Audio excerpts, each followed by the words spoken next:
하나님은 말씀으로 이 시간 임재해 계십니다. 하나님의 말씀이 온 세상의 해답입니다. 오늘은 조금 무거운 마음으로, 이런 마음으로 좀 말씀의 문을 열려고 합니다. 모두 다 그러는 것은 아닙니다만,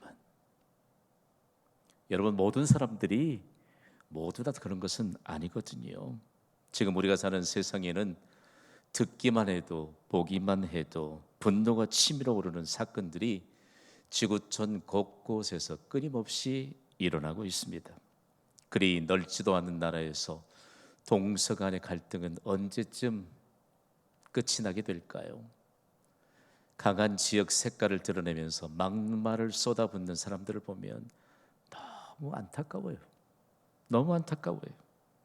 생각만 해도 끔찍한 사건들은 이 나라에서도 얼마나 많이 혀를 내두를 만큼 그런 끔찍한 일들이 일어나는지 모릅니다.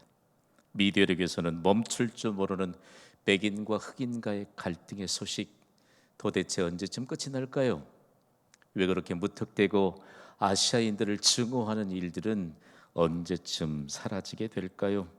군부 독재의 만행으로 인해서 전쟁터가 되어버린 미얀마의 소식이 전 세계인들의 분노를 잠재우지 못하고 계속해서 들끓게 만듭니다. 평화를 잃어버린 그 땅에는 과연 언제쯤 평화가 다시 찾아오게 될까요? 더욱이 수많은 사람들이 생명을 잃어가고 있는 이스라엘과 팔레스타인의 분쟁은 과연 언제쯤 끝이 나고 더 이상 무고한 생명이 희생당하는 일은 없어지게 될까요? 끊임없이 일어나고 있는 지구촌의 슬픔은 과연 무엇 때문일까요? 가장 소중한 것을 잃어버린 채 살아가기 때문입니다. 저는 오늘 끔찍한 지구촌의 사건들, 도무지 분노가 사라지지 않을 만한 이와 같은 사건들에 관한 이 모든 것에 대한 원인을 온 세상의 해답이신 하나님이 기록하신 말씀인 성경에서 해답을 찾고자 합니다. 불과 몇 해 전의 일입니다. 제가 미국에서 일어났던 한 사건을 옮겨오면서 참 마음이 너무너무 아팠어요. 미국의 국내선에서 일어났던 일입니다. 국내선에서 비행기를 타기 위해서 예약을 마친 백인 여성이 탑승한 이후에 자기 자리를 찾아갑니다. 그리고 그 자리에 멈춰서서 다급하게 승무원을 찾습니다. 그리고 승무원에게 다짜고짜 이렇게 말을 합니다. 나는 흑인 남성의 옆자리는 앉을 수가 없으니 자리를 바꿔달라. 얼마나 거세게 항의를 하는지 모릅니다. 그러나 때마침 일반석이 모두 만석이기 때문에 바꿔줄 자리가 없었습니다. 난감한 표정을 짓고 있는 승무원에게 더 거세게 항의합니다. 기장 불러달라. 비행기 안이 순간 술렁이기 시작합니다. 여러분, 기가 막힌 일 아니겠습니까? 잠시 후에 기장이 소란을 풀이고 있는 백인 여성이 있는 자리로 왔습니다. 그리고는 정중하게 인사를 한 이후에 이렇게 말했습니다. 지금 일반석은 꽉 차 있어서 바꿔드릴 자리가 없습니다. 대신 1등석으로 바꿔드리겠습니다. 그동안까지 막 분노가 치밀었던 여성이에요. 입술에 미소를 머금고 자기의 짐을 챙겨서 이동하려고 하는 순간 기장이 다시 말합니다. 여성이 아닌 남성분의 자리를 1등석으로 바꿔드리겠습니다. 비행기 안에서는 환호성이 터져 나오고요. 거기 안에 있는 모든 사람들이 박수를 쳐대면서, 여러분, 기가 막힐 일 아니에요?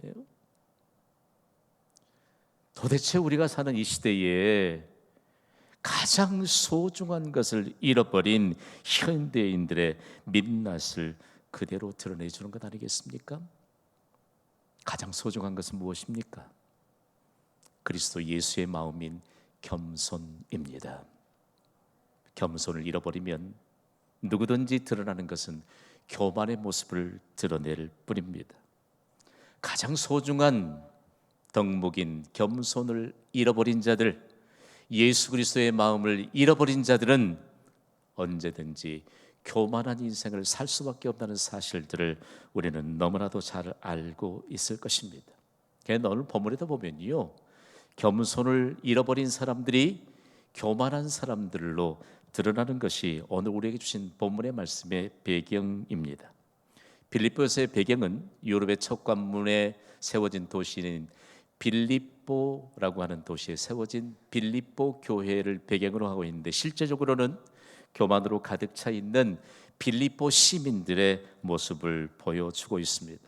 우리 잘 알고 있습니다. 빌립보가 다름 아닌 로마 제국의 식민지가 되었다. 그런데 유럽의 첫 관문에 세웠던 빌립보라고 하는 도시에 사는 사람들에게 로마 제국이 특혜를 베풀었거든요. 당시의 모든 세상 사람들이 부러워할 만한 로마 시민권을 식민지인 빌립보에 사는 시민들에게는 그저 혜택을 주어서 로마 시민권을 갖게 했습니다. 요즘으로 굳이 조금 견주어 말하자면 당시 로마 시민권은 어느 국경이든지 넘나들 수 있는 미국의 시민권과 같은 권위를 가진 그런 특권층에게 주어진 시민권으로 이해하면 쉽습니다. 빌립보 시민들이요, 로마 시민권 하나 때문에 교만한 인생을 살게 되었습니다. 얼마나 로마 시민권이 매력이 있었든지 여러분, 전 세계인들이 로마 시민권을 갖고자 했지만 자기의 마음대로 가질 수가 없는 것이 로마 시민권이었습니다. 제가 기독교적인 배경을 가진 여러 대륙들을 순례하면서 가장 근접하게 역사를 캘 수 있었던 것은 로마 제국의 역사입니다. 같이 맞물려 있거든요. 도대체 로마 시민권이 무슨 특권을 부여했길래 빌립보라고 하는 도시에 사는 사람들이 통째로 교만의 극치를 달리게 되었던가라고 하는 것인데요. 당시에 로마 시민권을 가진 자들은요, 로마 호적에 그들의 이름이 등록이 됐습니다. 마치 그들이 지금 빌립보는 로마 제국의 영토가 아님에도 불구하고 로마 제국을 본국으로 여기면서 자랑스럽게 생각했습니다. 여러분 좀 이해가 되실지 모르겠어요. 다음으로는요, 로마 시민권을 가진 자들은 로마인들이 입는 옷을 입었습니다. 그리고 로마인들이 사용하는 언어를 사용할 수 있었습니다. 그리고 아주 엄격한 로마 제국의 법의 지배를 받았습니다. 더 중요한 것은요, 로마 제국의 보호를 받았다는 사실입니다. 마지막으로는 로마 황제를 주로 섬기면서 그 자존감이 대단했습니다. 이것 때문에 교만한 사람들이 됐거든요. 여러분, 예수 그리스도는 우리의 주가 되심을 믿습니다. 예배자들이여, 믿음의 자존감이 높아져야 합니다. 예수 그리스도는 온 세상 모든 만물을 만드신 창조주십니다. 통치하시는 통치자이십니다. 예수 그리스도의 이름을 부르면서 높은 믿음의 자존감으로 사는 자들에게 세상이 줄 수 없는 하나님의 복을 주십니다. 그런데 그깟 로마의 시민권 하나 때문에 가장 중요한 덕목인 겸손을 잃어버린 채 교만한 모습으로 추태를 일삼고 있는 빌립보 시에 살고 있는 도시인들을 향해 이들을 과연 누가 깨우칠 것인가? 여러분, 교회 울타리만 벗어나면 광주 시민들도 교만하기 짝이 없습니다. 아니요, 지구촌 어디에도 예수 그리스도의 마음인 겸손을 잃어버린 사람들은 교만한 인생을 살아갈 수밖에 없다는 것을 사도 바울이 편지에 적어서 빌립보라고 하는 도시에 세워진 빌립보 교회의 성도들에게 전달하고 있습니다. 그러면서 교만한 사람들과는 정반대적인 겸손한 사람으로 살라는 것입니다. 여러분을 도전합니다. 우리의 인생이 겸손한 인생으로 펼쳐지게 되기를 주님의 이름으로 부탁을 드립니다. 겸손한 사람으로 살아가야 될 근거는 뭘까요? 너에게 아무런 근거가 없는데 그저 겸손하게 사세요 라고 하는 것이 아닙니다. 중요한 결론 하나는 예수 그리스도를 구주로 믿는 순간 우리가 그 믿음을 통해서 받는 선물이 있습니다. 하나님이 우리에게 믿음을 통해 주신 선물이 있습니다. 여러분은 그 선물을 받으셨습니까? 딴 동네에서 많이 오셨을까요? 그 선물에 대해서 오늘 본문인 빌립보서 2장 1절은 명확하게 기록하고 있습니다. 우리 소리를 좀 높여서 1절 말씀을 함께 읽습니다. 시작. 그러므로 그리스도 안에 무슨 권면이나 사랑에 무슨 위로나 성령의 무슨 교제나 긍휼이나 자비가 있거든. 아멘. 성경을 볼 때 단어 하나를 잘 보셔야 합니다. 가장 먼저 등장하는 하나님이 우리에게 주신 선물이 뭐지요? 권면입니다. 권면을 통해서 계속적으로 하나님이 주신 선물을 효력이 발생하도록 구동시키도록 하나님이 선물을 주셨습니다. 권면, 사랑의 무슨 위로, 성령의 무슨 교제, 긍휼, 자비. 우리의 인생은요, 하나님이 선물로 주신 이 단어만 품고 살면 우리의 인생을 사는 동안 해답을 얻고 사는 축복의 인생을 살아가게 될 것을 믿으시기 바랍니다. 우리가 붙잡아야 될 것은 하나님이 우리에게 선물을 주셨는데 선물을 통해서 효력을 발생시킬 만한 권면을 구동시키고 있느냐, 사용하고 있느냐라고 하는 질문으로 오늘 말씀의 문을 열어야 합니다. 권면이라고 하는 말에 대해서 우리가 잘 이해하고 있겠지만 격려라고 하는 의미입니다. 중요한 것은 바울이 빌립보 교회 성도들에게 1장을 기록하면서 그리스도의 심장, 깊은 애정에 대해서 말했거든요. 여기에 대한 권면은 인간의 심장으로부터 우러나오는 애정을 말합니다. 뭘 얘기할까요? 예수 그리스도를 믿는 사람들에게는 깊은 애정이 있습니다. 저는 운전을 하다가 그냥 길에 지나치면 좀 건강을 잃은 분들이 눈에 보여요. 가족의 부축을 받고 걸어가는 분들 보면 전 그냥 지나치지 않습니다. 하나님 속히 건강 회복시켜 주십시오. 우리에게는 긍휼의 마음이 있습니다. 이것이 깊은 애정입니다. 그리스도의 심장으로부터 우러나오는 깊은 애정. 권면은 문자적으로만 해석돼서는 안 돼요. 권면에는 하나님이 한 가지 뚜렷한 목적을 두셨습니다. 여러분에게 묻습니다. 하나님을 가까이 함이 복인 줄 믿습니까? 누구든지 하나님을 가까이 하도록 격려하라는 이와 같은 선물이 바로 권면입니다. 사실 교회는요, 누가 누구에게 하나님을 더 가까이 가도록 권면하느냐, 누가 우리의 가족들이 하나님 가까이 가서 복된 인생을 살아가도록 깊은 애정을 가지고 기도하고 격려하고 길을 안내할 수 있느냐. 여러분, 우리가 동일하게 지금 3부 예배를 드리고 있습니다.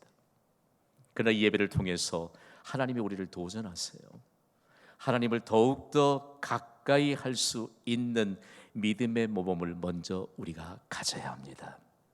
그리고 누구든지 하나님을 가까이 하도록 격려하고 오직 한 가지의 목적만을 향해서 권면을 사용해야 합니다. 경신교회가 그리 길지 않은 역사이지만 오늘 현재가 있고 그리고 장대한 하나님의 나라를 확대시켜 갈 수 있는 하나님의 기대치와 가능성을 볼 수 있는 것은 권면하는 한 사람 한 사람으로 인한 것임을 여러분 믿으시면 아멘 하세요. 오늘 예배에는 여러분이 좀 마음을 열어야 돼요. 기왕에 우리가 한 번뿐인 인생을 살면서 하나님을 더욱더 가까이 하는 권면을 하는 동안에 나도 복을 받고 권면을 받는 분도 복을 받고 그리고 이 권면을 통해서 세상이 줄 수 없는 하나님의 복을 우리에게 주셔서 하나님의 큰 일을 이루게 하여 주실 줄 믿습니다. 이런 인생을 살아야지요. 여러분, 하나님 나라에 초신자는 없습니다. 따라합시다. 하나님 나라에는 신자만 있다. 우리 교회에 송신자도 있고 나는 김신자고 신자밖에 없어요. 사람들이 잘못 생각해. 나는 초신자다 없어요. 예수 그리스도의 이름에 능력이 있음을 믿습니다. 우리 인생의 시작도 우리의 인생의 진행도 우리의 인생의 영원한 하나님의 나라에 진입해서 영원한 하나님의 영광을 찬양하면서 주의 영광으로 호의된 인생을 보장받는 것은 여러분 예수 그리스도의 이름으로 말미암아 내게 주어진 은혜요 능력인 줄 믿습니다. 지워버리세요. 나의 초신자 아니에요. 초신자. 이제는 우리가 하나님을 더욱더 가까이 할 수 있는 사람으로 권면할 수 있는 사람이 돼요. 제가 경험을 통해서 보면 우리가 함께 주님의 공동체인 교회 모이잖아요. 교회 모이면 누구나 다 주역이 되기를 사모하는 마음이 있어요. 그렇다고 다 주역이 되는 것은 아닙니다. 여러분의 마음을 불편하게 하려고 하는 게 아니고요. 누군가를 향해 하나님 가까이 하도록 권면하는 자가 축복의 주역으로 세움받게 될 줄 믿습니다. 성경이 그렇게 증거해요. 성경에는 권면하는 대표적인 사람이 있는데 바나바입니다. 그런데 이 사람의 이름이 원래 바나바가 아니고 요셉이에요. 이 사람의 이름이 원래 요셉인데 사도들이 이 사람이 권면하는 것을 보면서 바나바라고 하는 이름을 붙여주었습니다. 바나바가 어떤 의미냐? 권면의 아들이요 위로의 아들입니다. 바나바가 바울과 함께 안디옥이라고 하는 도시를 부흥시켰잖아요. 그리고 안디옥에서 최초로 그리스도인이라고 하는 영광스러운 호칭을 갖게 했는데 그 근거가 무엇이냐? 권면입니다. 여러분, 광주광역시가 경신교회에서 권면의 모범이 된 바나바와 같은 성도들로 말미암아 하나님의 창대한 역사, 이전까지 없었던 하나님의 새로운 역사가 펼쳐지게 될 것을 여러분 믿으시기 바랍니다. 우리의 인생은 어제와 오늘 어쩌면 연장선의 인생이 아닙니다. 새로운 날을 맞이했습니다. 이번 한 주간은 새로운 한 주간이 시작된 줄 믿습니다. 그 수일은 예배를 통해서 새로운 한 주간을 선포한 거예요. 찬양단의 앞에서 찬양을 연주하면 막 가슴이 두근두근거려요. 유난히 오늘 3부 예배를 섬기는 예배자들 가운데 찬양에 몰입된 분들이 많은 것을 제가 보았습니다. 새로운 한 주간이 시작이 되었습니다. 지겨울 거 하나도 없지요. 오늘 우리에게 있어서 하나님이 우리에게 주신 선물들을 구동시켜서 효력을 발생할 수 있는 권면할 수 있는 믿음의 모범이 내게 있는가? 여러분, 예배자로 오늘 예배를 드리는데 예배의 모범을 가지시기를 바랍니다. 예배를 잘 드리는 사람이 복을 받습니다. 내가 예배를 잘 드리지 않는데 어떻게 우리 함께 예배 드리자고 권면할 수 있겠어요?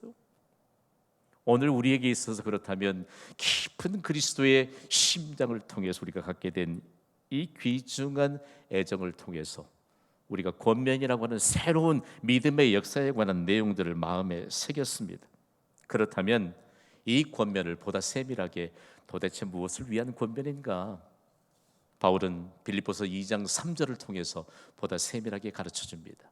오늘 본문 3절 말씀을 우리 함께 읽습니다. 시작.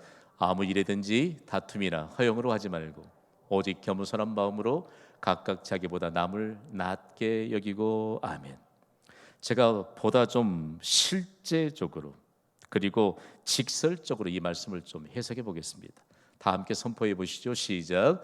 다툼이나 허영 대신 겸손한 마음을 가지라. 중요합니다. 빌립보 시민들 자꾸 거론합니다만 교만한 사람들이었다니까요. 이 사람들에게 상식으로 통하던 것이 어디에 가서 교만한 사람들은 다툽니다. 이게 상식으로 통했어요. 그리고 거칠에만 잔뜩 하면서 허영에 둘러싸여 있는 것을 상식으로 여겼습니다. 여기서도 다투고 저기서도 다투고 그리고 자기를 몽땅 포장해서 말이에요, 허영심만 드러내고 있는 교만한 사람들을 향해서 너희가 상식으로 통하는 다툼이나 허영 대신 겸손한 마음을 가지라고 말합니다. 당시에 빌립보 교회 성도들이 이 권면을 받고 쉬웠을까요? 어려웠을까요? 어렵습니다. 당시에 1세기를 살았던 당시의 사람들은 겸손을 미덕으로 여기지 않았습니다. 겸손을 마치 자기 비하 정도로 이해했던 그런 시대입니다. 그러니까 어떻든지 자기를 과대 포장하고 그리고 목소리 내서 다투고 목소리가 좀 큰 사람이 무조건 이기게 되는 이런 말도 안 되는 일들이 상식으로 여겨지던 이 시대에 다툼이나 허영 대신 겸손한 마음을 가지라고 말합니다. 그리고 자신의 경험대로 나보다 다른 사람을 더 낮게 여기라고 말합니다. 도대체 이것이 어떤 바울의 경험으로 고민했단 말인가? 바울은 당시에 가장 뛰어난 석학이었습니다. 바울의 이름만 들어도 최고의 석학이구나. 바로 앞에서는 아무리 많이 배운 사람들도 머리 숙여야 될 그런 상황인데 그가 말하는 것은 자신이 가진 학식이 아닙니다. 온 세상 모든 만물의 창조주시여 부르기만 해도 구원을 베푸시는 예수 그리스도의 이름을 그들에게 자랑스럽게 전달할 뿐입니다. 여러분, 예수 그리스도의 이름이 선포되는 곳에 주의 능력이 임하는 줄 믿습니까? 때로 믿지 않는 자들이 가끔 물어요. 왜 이렇게 하나님은 교회에 복을 주시지요? 좀 더 세밀하게 보았던 분들은 왜 이렇게 그리스도인들에게 하나님이 복을 주실까요? 비밀은 예수 그리스도의 이름에 있습니다. 교회는 예수 그리스도의 이름을 자랑스럽게 선포하도록 세워진 축복의 기관입니다. 교회에 와서 힘자랑하는 사람들은 뭔가 조금 우매한 사람이라는 판단을 받게 된 것이죠. 중요한 것은 바울이 자신보다 다른 사람을 더 낮게 여길 수 있었던 근거는 무엇이냐? 자기를 구원한 예수 그리스도입니다. 여러분, 우리가 다른 거 다 통하지 않을 때도 예수 그리스도 이름이면 다 통하지 않습니까? 우리가 언제 보았습니까? 우리가 고향이 같기를 해요. 같은 성씨 있기를 해요. 아니면 누군가에 의해서 우리가 소개를 받았어요. 그러나 예수 그리스도의 이름으로 오늘 우리가 축복을 받는 축복의 자리에 함께 서게 되었다는 말씀입니다. 그리고 우리가 말씀 받게 될 때 나보다 다른 사람을 더 낮게 여기는 겸손한 마음으로 충만해졌어. 어디든지 가득이든 그냥 우리가 누가 잠시 스치기만 해도 겸손이 드러나게 되는 이와 같은 은혜를 살 수 있게 되었다는 말씀입니다. 그렇다면 여러분, 겸손이라고 하는 단어를 좀 파헤쳐 봐야 되지 않겠어요? 겸손이 도대체 뭘까? 겸손이라고 하는 말이 만들어질 때 본래 땅으로부터 파생된 말입니다. 무조건 낮아지는 것을 말합니다. 제가 좀 언어를 통달해 가면서 언어를 집요하게 연구할 수 있는 달란트가 좀 제게 있는 것 같아요. 교만이 아닌 전달이 되기를 바랍니다. 땅으로부터 만드는 지혜가 바로 겸손인데, 겸손은 다름 아닌 이런 품격, 이런 인격에 대한 반응으로 드러나는 것이거든요. 여러분이 만약에 겸손에 관한 해석을 여러분이 들으시고 동의가 되시면 아멘으로 화답하셨으면 좋겠습니다. 겸손은 창조주와 구원주가 되시는 예수님을 만났을 때 드러나는 인격적 반응입니다. 여러분, 예수님은 창조주심을 믿습니까? 예수님은 구원주심을 믿습니까? 예수님을 인격적으로 만나셨습니까? 우리에게 드러나는 것은 겸손이어야 하는 줄 믿습니다. 좀 더 겸손에 대해서 파헤치면 땅을 우리가 그냥 지나칠 수 없지요. 여기에 조금 농사의 경험이 있는 분들은 땅의 특성을 알 것입니다. 땅은 모든 것을 수용합니다. 만약에 땅이요 모든 것을 수용하지 않으면 우리가 사는 지구촌은 쓰레기장이 되고 말 것입니다. 땅이 수용해 주니까 우리가 열매도 거둘 수 있고, 그리고 정화되고, 그리고 또 다른 것을 기대할 수 있는 기대감으로 땅을 바라볼 수 있는 것입니다. 뭘 얘기할까요, 여러분? 예수 그리스도를 인격적으로 만난 사람은 우리의 마음이 모든 걸 수용할 수 있어야 합니다. 그렇지 않으면 우리의 마음이 쓰레기장이 됩니다. 근거가 뭘까요? 여러분, 괜히 부정적인 사람 가까이 하지 마세요. 그분은 수용할 수 있을 만한 인격적인 반응인 겸손의 근처에 못 가기 때문이에요. 같은 어떤 상황을 봐도요, 지금 이 상황 가운데서 우리에게 겸손이라고 하는 인격적인 반응이 드러나면 대한민국의 미래는 보장받게 될 줄 믿습니다. 지금까지 한국 교회가 대한민국과 다음 우리의 후손들을 위해 했던 일들은 세상의 유일한 희망은 예수 그리스도라는 것을 증거했다는 사실입니다.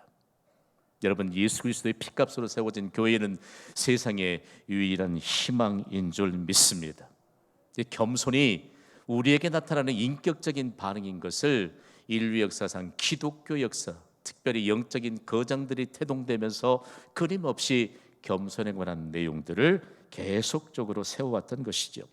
4세기에 정말 뛰어난 신학자요, 초대교회의 교부였던 성 어거스틴을 여러분이 잘 아실 겁니다. 그는 그의 서간문 118번에 겸손에 관한 이런 내용을 담아두었습니다. 우리 함께 읽어볼까요? 시작. 하나님께 신실한 경건을 드리십시오. 하나님께서 보여주신 진리, 즉 우리의 연약함을 알게 하시는 진리 이외의 다른 것에는 머물지 마십시오. 이를 위해 필요한 것은 첫째도 겸손, 둘째도 겸손, 셋째도 겸손입니다. 어거스틴이 남긴 어록 가운데 가장 많은 사람들이 최고의 명언으로 꼽는 말입니다. 첫째도 겸손, 둘째도 겸손, 셋째도 겸손입니다. 성 어거스틴의 고백처럼 기독교의 으뜸과는 덕목은 겸손입니다. 그러므로 그리스도인은 겸손한 마음을 품어야 합니다. 그렇다면 겸손한 마음의 근거는 도대체 무엇일까? 바울이 빌립보서 2장 5절에 그 근거를 밝혀주고 있습니다. 읽어볼까요? 시작. 너희 안에 이 마음을 품어라. 곧 그리스도 예수의 마음이니. 아멘. 그리스도 예수의 마음을 품으라고 말합니다. 여러분, 그리스도 예수, 가끔씩 그리스도와 예수가 잘 이해가 되지 않아서 묻는 분들이 더러 있습니다. 그리스도는 뭘까? 인류의 구원을 위해 메시아로 오신 예수님의 신약적인 호칭이 바로 그리스도입니다. 그리스도, 기름 부음을 받은 자라는 뜻이죠. 그런데 그리스도가 바로 예수님께 하나님이 부여하신 직분입니다. 하나님이 기름을 부어서 성별했던 세 가지의 직분을 성경을 통해서 우리가 배웠습니다. 왕이 그렇고 제사장이 그렇고 선지자가 그렇습니다. 예수님은 만왕의 왕으로 오셨습니다. King of Kings. 예수 그리스도가 만왕의 왕으로 오셨습니다. 예수 그리스도께서 온 세상을 통치하십니다. 하나님 나라의 정의는 예수 그리스도가 통치하시는 모든 영역이 바로 하나님의 나라지요. 여러분, 예수 그리스도 만왕의 왕으로 오신 예수 그리스도가 내 안에 계심을 믿습니까? 하나님 나라가 내 안에 계심을 있음을 믿습니까? 내가 가는 어느 곳이든지 하나님 나라가 임합니다. 예수님이 제사장의 직분을 가지고 오셨는데 모든 인류의 죄를 대신 지시고 십자가에서 희생제물이 되심으로 우리의 죄 문제를 해결해 주셨습니다. 죄를 가지고 하나님께 갈 사람은 아무도 없습니다. 그러나 인간의 죄를 하나님 앞에 해결해 주시기 위해 제사장의 직분을 가지고 오신 예수님이 십자가에서 희생제물이 되시고 십자가를 통해서 구원을 이루셨습니다. 마지막 가진 직분은 선지자입니다. 하나님의 나라를 선포했던 선지자이셨던 예수님, 하나님의 비밀을 선포하시면서 우리의 마음에 새겨주신 예수님, 그 말씀이 우리 인생의 해답이요, 그 말씀이 온 세상의 해답입니다. 그래서 그리스도이신 예수 그리스도를 선포할 때 온 세상의 해답을 얻습니다. 여러분, 세상에 주눅들지 마세요. 예수는 하나님의 아들의 이름이죠. 이 예수라고 하는 이름 자체가 구원자입니다. 하나님이 예수라고 하는 이름 외에 구원받을 다른 이름을 주신 적이 없습니다. 퀴즈 하나 할까요? 여러분, 누구를 믿어야 구원을 받습니까? 예수. 예수님의 이름을 부르는 자는 구원을 받습니다. 좀 더 쉽게 이해할까요? 여러분이 저를 김판석 목사라고 부릅니다. 김판석은 제 이름이고 목사는 하나님이 제게 주신 직분입니다.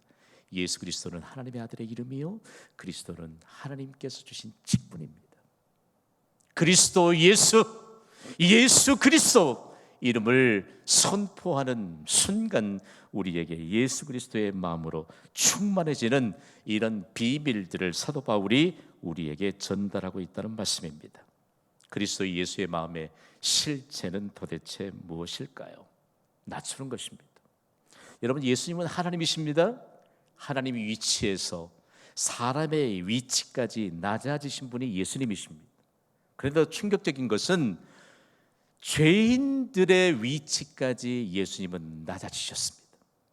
죄인인 나를 대신해서 예수님이 죄인을 대표해서 십자가에서 피를 흘리시고 죽임을 당하셨습니다. 십자가의 구원 완성으로 인해서 우리가 구원을 받게 되었습니다. 이 사실을 안다면 예수 그리스도의 마음이 다시 우리에게 충만해지고 회복되는 역사의 전환점에 서야 합니다. 저는 이 말씀을 여러분과 함께 나누면서요, 현대를 살아가는 그리스도인들, 그리고 예수 그리스도 이름을 부르지도 못한 채 살아가고 있는 모든 사람들이 실제적으로는 예수 그리스도의 마음을 잃어버렸다.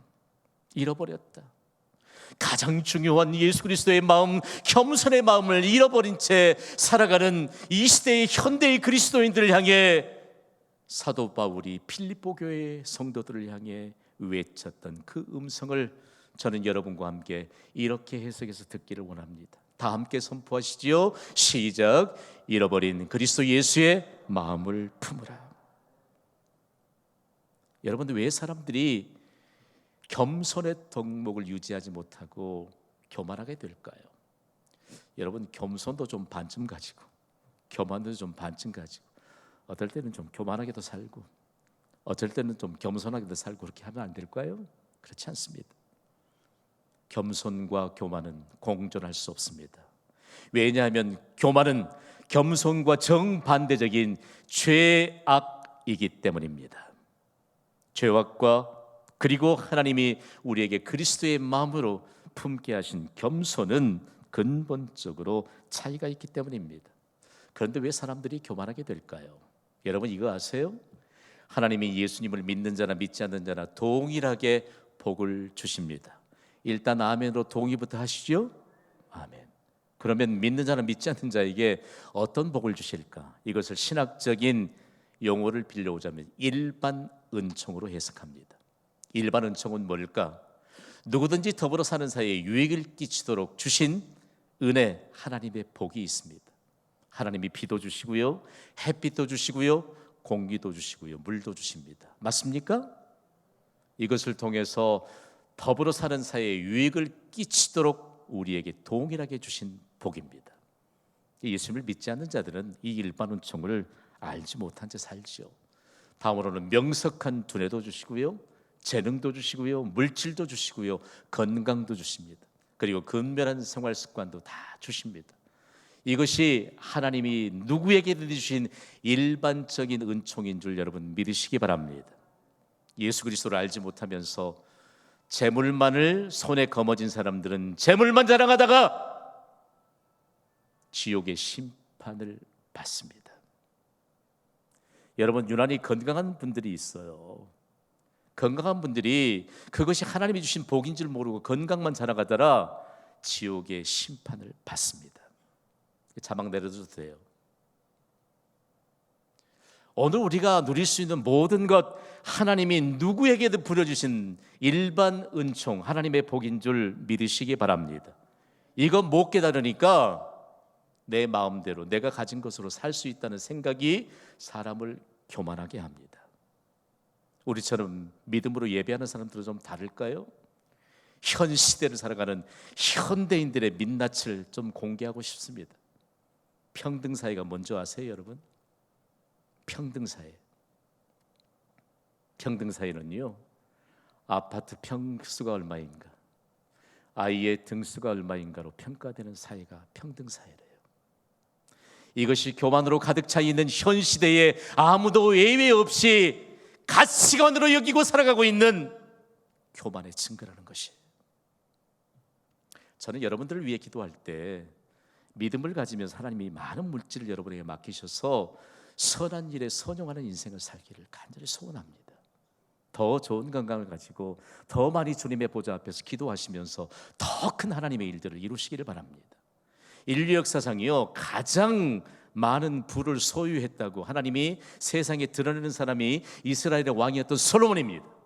그리고 가장 뛰어난 지혜를 소유했다고 하나님이 드러낸 사람이 이스라엘의 왕이었던 솔로몬입니다. 그런데 그가 아파트 평수자랑 아이의 등수자랑 하지 않았어요. 잠언에 그는 그가 깨달은 진리를 이렇게 증거했습니다. 잠언 18장 12절을 함께 읽습니다. 시작. 사람의 마음의 교만은 멸망의 선봉이요 겸손은 존귀의 길잡이니라. 아멘. 아멘.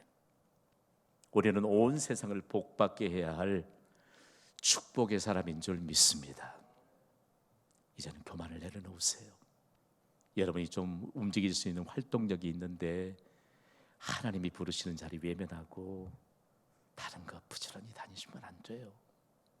하나님이 여러분에게 맡겨주신 물질도 하나님 앞에 인색하면서 하나님이 더 큰 일들을 여러분에게 맡기고 싶은데 여러분에게 실제적으로 예수 그리스도의 마음인, 그리스도 예수의 마음인 겸손으로 낮아지지 않으면 하나님이 맡기고 싶어도 맡길 수가 없어요. 인간의 한계를 뛰어넘기 어렵기 때문입니다. 오늘 우리 모두가 말씀을 받았습니다. 그리스도 예수의 마음을 잃어버린 이 시대의 경신교회 성도들로 인하여 이제는 다시 잃어버린 그리스도의 예수의 마음을 품고 온 세상을 복받게 하는 축복의 증인들로 살아가시기를 주님의 이름으로 축원합니다. 가슴에 손을 얹어 봅시다. 그리고 이 시간 기도합시다.